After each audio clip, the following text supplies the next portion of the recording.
Good evening. Do you mind if I ask you a personal question? Hello Dave. Bonjour Marjorie.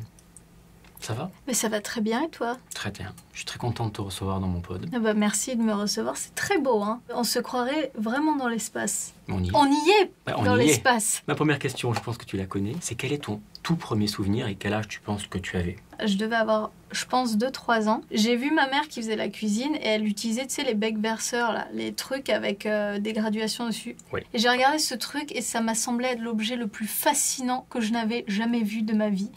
Et en le regardant, je suis assez le fixé, je pense, très longtemps, en me disant que cet objet était sûrement très important. Moi, c'est ma première introduction à la physique, j'allais dire, pas à la ouais. cuisine. Moi, je me suis arrêtée là. Moi, je me suis arrêtée à l'objet, moi. Ah ouais. Mais quand t'es enfant, en fait, tu bloques sur des trucs qui sont sans importance, mais ça te paraît tellement extraordinaire que tu perds totalement après en grandissant, du coup. Donc ton premier souvenir, c'est avec ta mère, c'est ta maman. En fait, je me souviens, c'est horrible, je me souviens plus du bec verseur que de ma mère.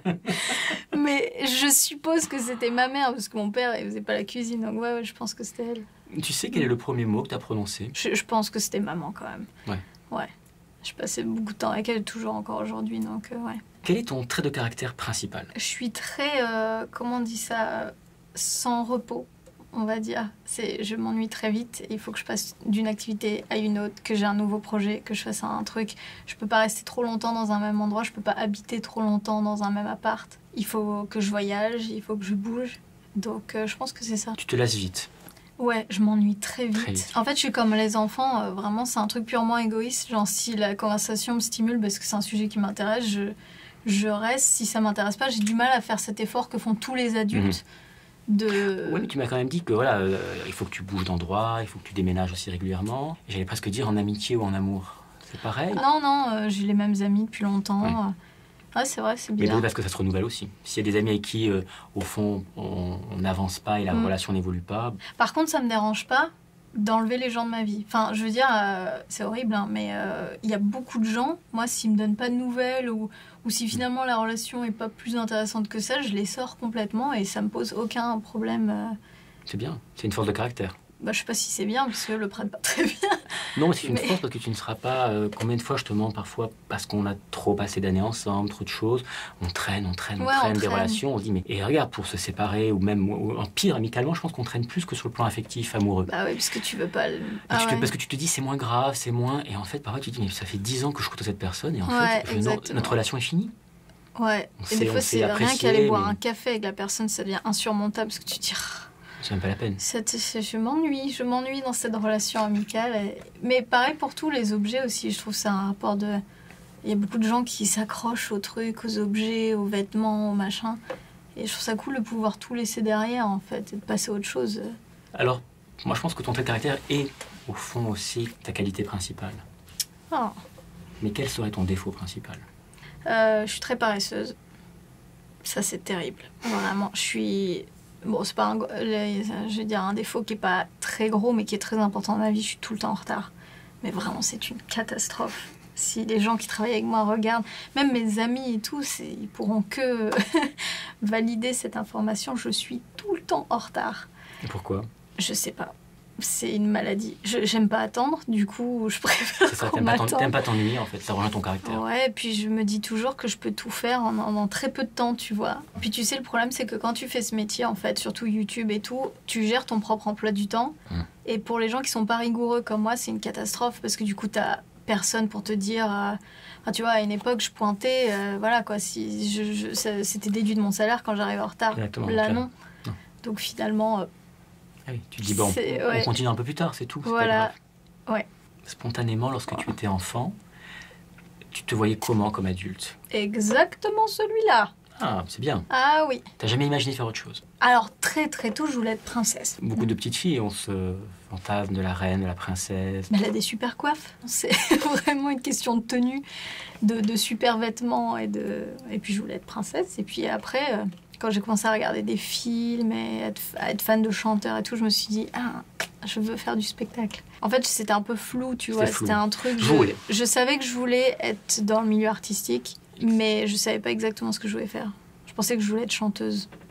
Parce que c'est le truc le plus évident. Quand t'es petit, tu veux être chanteur. C'est quand la dernière fois que t'as chanté? Hier. Hier. Ça y est, j'ai une prof de chant. Ah, c'est bien. Depuis Une semaine. Alors autant te dire que mes progrès sont fulgurants. Ils sont fulgurants. Là, ceci dit, je t'assure qu'en un cours, c'est incroyable ce qu'elle a réussi à me faire faire. Genre, elle a carrément changé ma voix, en fait. Elle m'a dit, non, mais t'as pas du tout la voix que tu crois avoir, t'en as une autre. C'est très souvent le cas. Souvent, on va chanter trop haut ou trop bas, au contraire, ou on a une image de notre voix qui n'est pas la tessiture réelle de notre voix. Exact. Quelle tessiture as-tu? Moi, je suis très haut. D'accord. Soprano. C'est vraiment soprano. Je suis vachement dans les aigus, ça s'entend. Je pense déjà quand je parle, j'ai une voix qui est pas très grave. Et du coup, c'est vraiment le genre de voix qui peut casser les oreilles quand c'est pas travaillé. Si tu pouvais inviter quelqu'un à un dîner, la personne que tu veux, qui inviterais-tu? Mon idole, David Bowie. Je pense que j'inviterais. Qui est ton idole aussi, je pense. J'aime beaucoup David Bowie, énormément. Ce serait vraiment génial de pouvoir dîner avec lui. Je pense que je mangerais très peu et j'écouterais beaucoup. En fait, si je pourrais te citer que des célébrités, moi j'ai une fascination. Je suis fan de plein de gens. Donc, qui sont les gens qui t'ont marqué? Al Pacino, qui est un acteur que j'adore. Il y a des années de ça, j'ai claqué tout mon argent pour aller à New York toute seule pour aller le voir jouer sur scène. Il joue à Broadway et je l'ai rencontré, je lui ai fait un câlin et tout, c'était trop bien. Les Spice Girls. Clairement, on passe sur un tout à fait autre niveau. Mais elles m'ont marquée, en fait, parce que je sais que pour les gens, c'est juste des chanteuses pop et tout, mais pour l'époque, en fait, elles étaient tellement libres. Elles faisaient ce qu'elles voulaient, elles s'habillaient n'importe comment. Enfin, on va pas se mentir, elles s'habillaient n'importe comment. Que toute petite, moi, j'ai pris ça comme un truc de ok, en fait, c'est cool, en fait, d'être comme ça. C'est pour ça qu'enfant et jeune adolescent, on s'identifie beaucoup aux pop stars, aux gens de la chanson, parce qu'il y a ce côté totalement libre. Ce sont des adultes, mais qui ont une liberté vestimentaire. Beaucoup moins aujourd'hui. Oui, ou même avant, c'était pas... il y a toujours eu des périodes où les chanteuses étaient hyper formatées. Et pour le coup, je trouve qu'elles avaient cassé un peu ce truc-là. En vrai, elles étaient formatées aussi, mais à un autre niveau. Elles étaient très formatées quand même, c'est quand même un produit. Évidemment, mais c'était un autre type de produit. C'était un produit qui avait un message plus positif, on va dire. Girl power et tout ça, et toutes ces choses-là. Ouais, puis elles étaient sexy, mais sans l'être vraiment. Enfin, on n'était pas dans un truc... Je sais pas, mais je les aime toujours beaucoup. Avant de passer un coup de téléphone, est-ce que ça t'arrive de répéter ce que tu vas dire et pourquoi? Ça m'arrive plus, ça m'arrivait avant. Ouais, avant j'avais le trac de ouf. Comme la plupart des gens. Enfin, ça dépend pourquoi, évidemment. Si t'appelles ton pote pour aller boire un verre, ça va. Mais maintenant, plus du tout. J'ai plus peur des gens, en fait. J'ai arrêté avec ce truc. Qu'est-ce qui t'a fait changer? Qu'est-ce qui t'a fait... Qu'est-ce qui t'a donné de l'assurance? Le métier, déjà, quand tu deviens comédien, que tu passes des castings où tu te sens humilié par des directeurs de casting, en fait, franchement, ça te blinde. Et c'est-à-dire que très vite, t'as plus peur de personne. Puis maintenant, j'arrive à voir en fait que les fragilités, c'est les mêmes chez tout le monde. Donc finalement, la personne que je vais avoir au téléphone va être plus intimidée que moi ou autant. Où je me dis, c'est complètement con en fait, ce truc. Mais il y a une époque, je pouvais pas... En fait, quand j'étais petite, je pouvais même pas parler à un autre enfant que je connaissais pas. C'était vraiment terrible. Quand j'allais en camping avec mon père, il voulait me faire faire des amis comme un enfant normal et je refusais. C'était genre panique totale. Je ne peux pas parler à cet enfant. Nous ne fréquentons pas la même école. C'est un étranger, je ne lui parle pas. Et c'est que c'est assez courant, hein, les chanteurs, les comédiens, les gens un peu qui vont au contraire extérioriser. Tu retrouves ce point commun dans leur enfance de gens très introvertis. Très sûr. Même, et tu as cité David Bowie, qui a été une rockstar, quelqu'un de complètement fou, qui a créé une multitude de personnages. Et dans la vie, c'était quelqu'un qui était très discret. Il disait qu'il avait créé les personnages pour se cacher derrière. Pour se cacher, bien sûr. Et il se cachait derrière ces personnages. Mais je pense que la plupart des gens, en fait, sont comme ça. Surtout en France. On est hyper coincés en France. Franchement, j'ai un peu vécu aux États-Unis, ils sont déjà beaucoup plus à l'aise dans leur basket. En France, on dirait que les gens ont peur de dire bonjour, merci. Même dans le métro, tu leur parles ou tu les regardes dans les yeux, il y a un truc de... Oh mon Dieu, il m'a regardé. Et t'as envie de leur dire, mais de quoi vous avez peur en fait? Peux-tu me citer 3 points communs que tu as avec la personne avec laquelle tu partages ta vie ou la personne qui est le plus proche de toi? L'humour. On aime beaucoup les jeux de mots. Beaucoup trop. Faut arrêter ça. Je pense que c'est exactement la même forme de liberté dont j'ai parlé au début, c'est-à-dire le truc de pouvoir passer d'un truc à un autre, de pas s'installer dans une routine, vraiment d'être libre, totalement libre. Et troisième, la curiosité, je pense. On aime bien apprendre. Voilà. Toujours lire plein de trucs, découvrir, tout ça. Après, il y a beaucoup plus de choses, je pense, qui nous opposent que... Donc, puisqu'ils vous opposent... Pas qu'ils nous opposent, mais là où on se complète. Et donc voilà, complémentarité. Exactement. La journée idéale pour toi, ce serait quoi? Ce serait d'être réveillée à mon heure, c'est-à-dire à 13h du matin.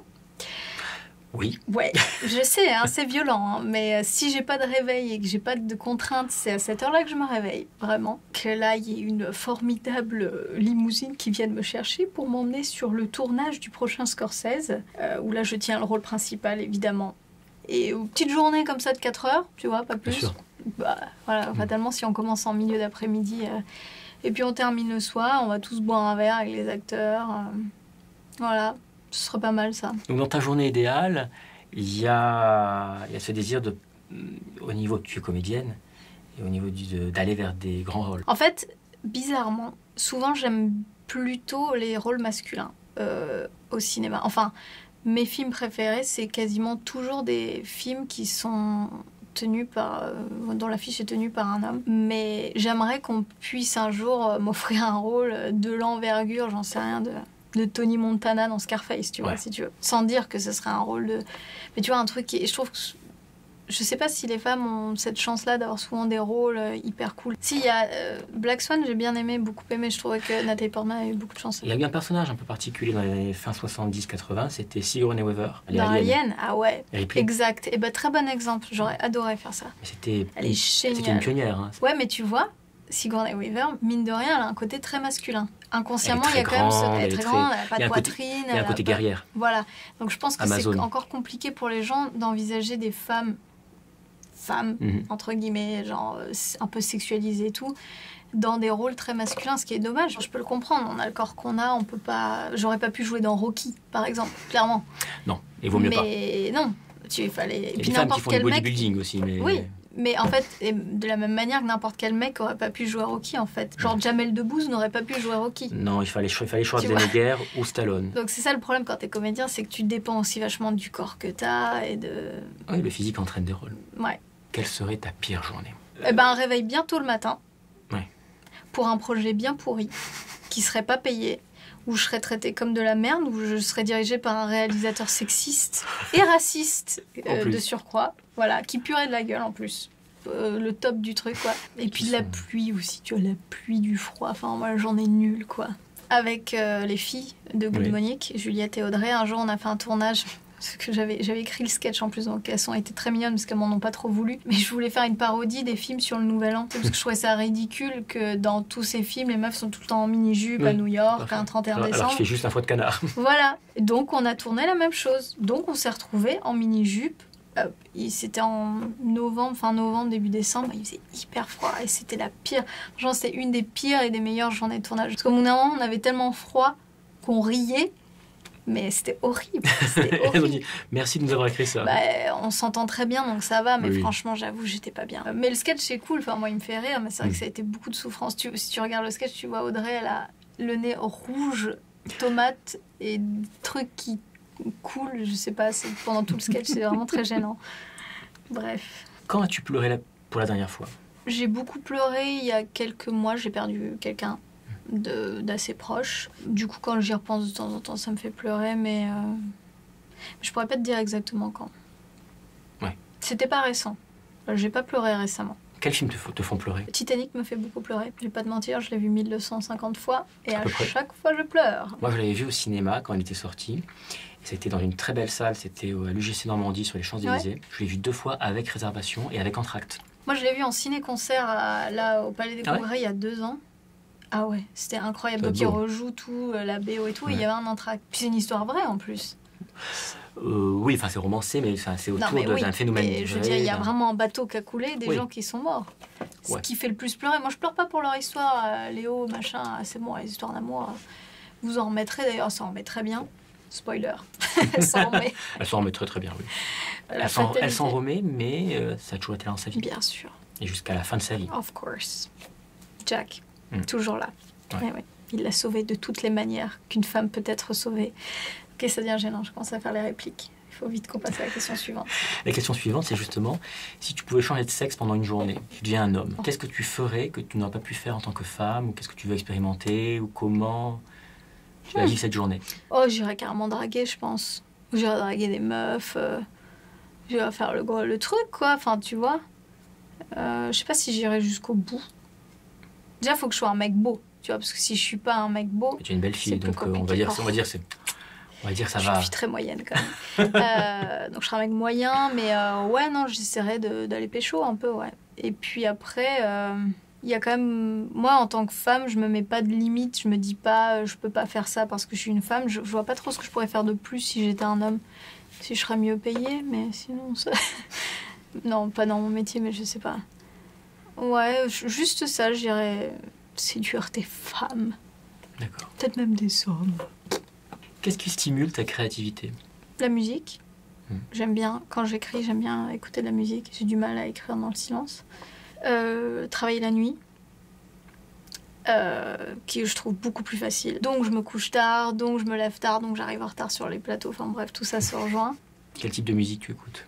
Bon, j'ai mes périodes, mais j'écoute vraiment que des trucs vieux, quoi. Je suis vraiment ringarde comme ça. Je suis vraiment le genre de personne qui fait, ouais, la musique d'aujourd'hui, moi... Tu vois pas, il n'y a rien de bien. Après avoir passé ta journée en homme, tu te réveilles avec un don que tu n'avais pas la veille. Quel don aimerais-tu avoir que tu n'as pas encore? Un don de la nature, totalement imaginaire, ou un don que certaines personnes peuvent vraiment avoir. Tu peux aller sur un don imaginaire si tu veux vraiment. Ouais, mais imaginaire, j'aurais le don d'avoir plusieurs dons. Comme ça, je peux le multiplier. Non, ça marche pas, ça. Non, ça marche pas. J'aime bien, moi, les gens qui ont des trucs extra-lucides, tu vois. Les gens qui...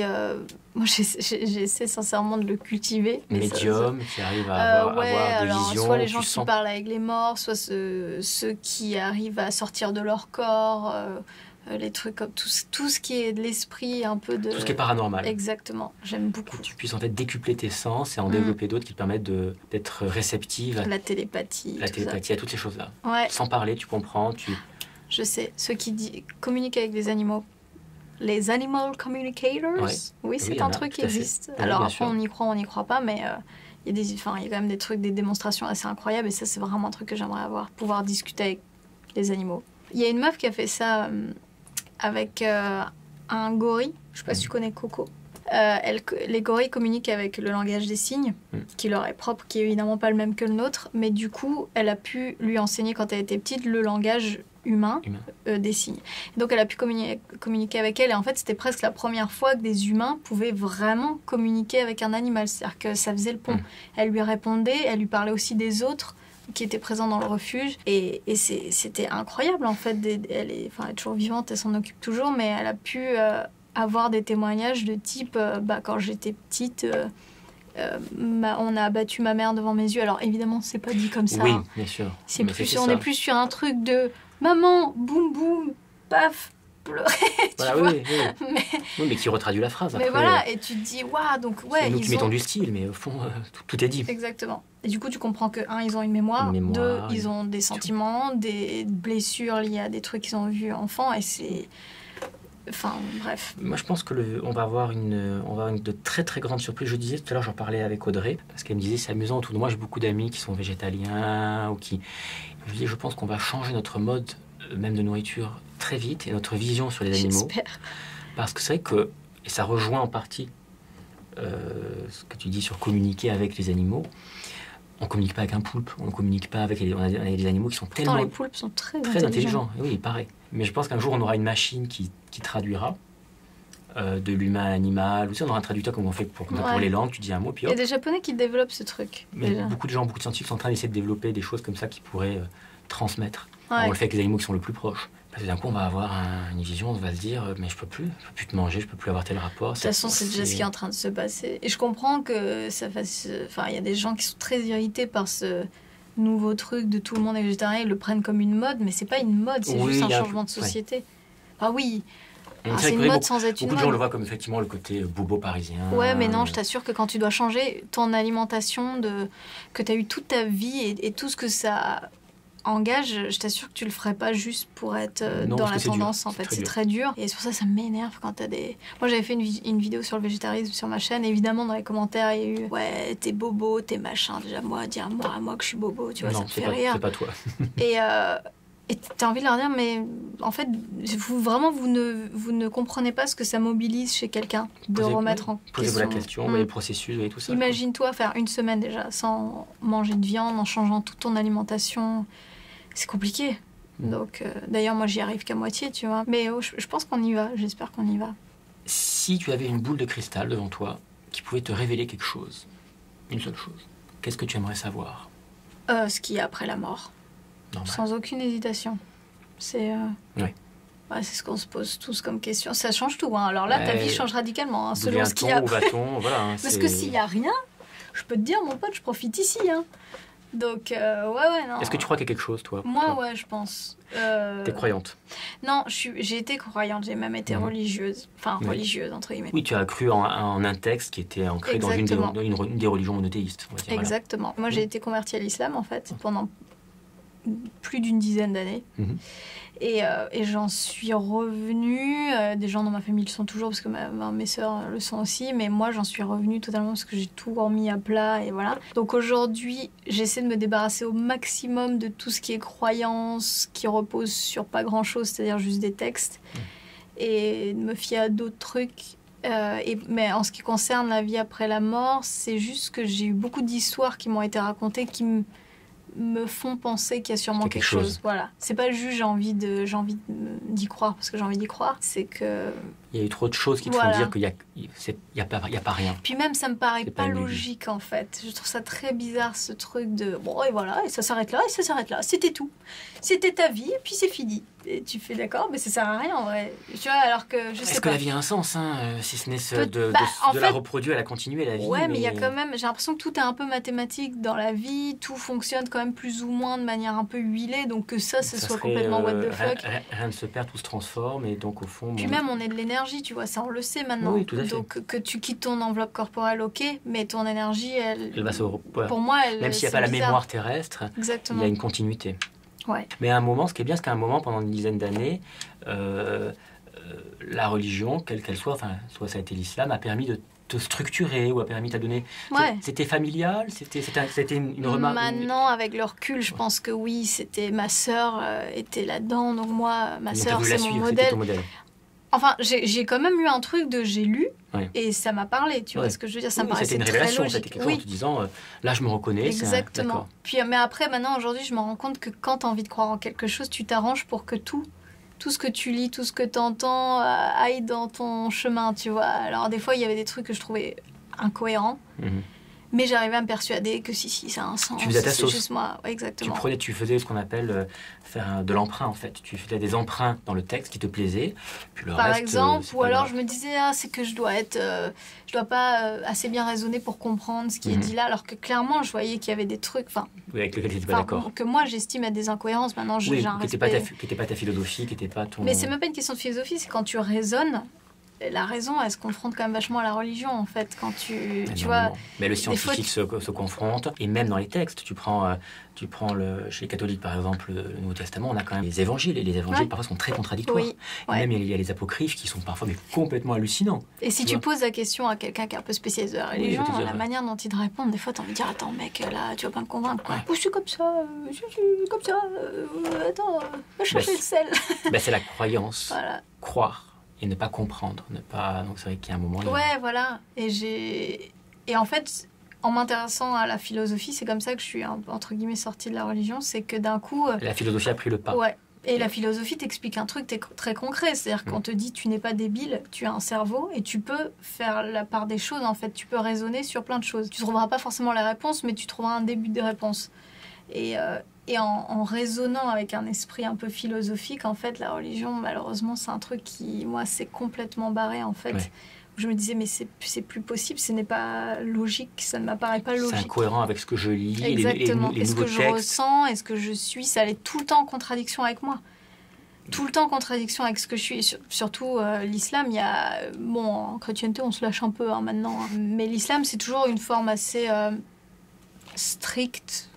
Ils sont toujours encore très pratiquants en communauté, plus ou moins. Mais tu vois, il y a quand même beaucoup de choses qui sont respectées. Et du coup, fatalement, ça te confronte à des choses qui ne sont pas dans ta nature.